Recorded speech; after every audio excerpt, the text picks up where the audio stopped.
The Astana process has led to progress in negotiations on the Syrian crisis. As a result, Syria's de-escalation zones were explained. This was voiced by High Representative of EU Federica Mogherini. The politician highlighted that the progress can become permanent and sustainable, and quote, Federica Mogherini, but all this progress can only become permanent and sustainable if it is shored up by a political solution to the conflict. According to the Vice President of the European Commission, after the negotiations on Syria and Astana, a broad political agreement needs to be achieved under the UN auspices in Geneva.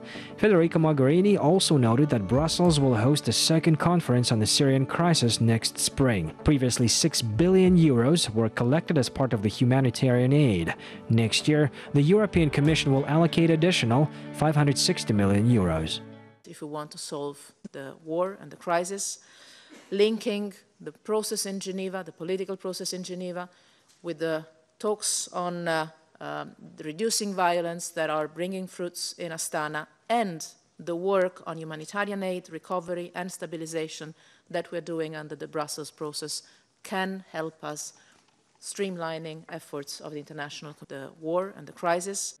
British politicians appreciated Kazakhstan's role in the settlement of the Syrian conflict. The former Foreign Minister of the United Kingdom, Jack Straw, highlighted the peacekeeping potential of the Astana process.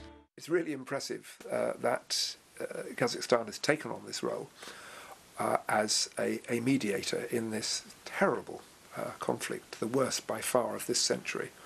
And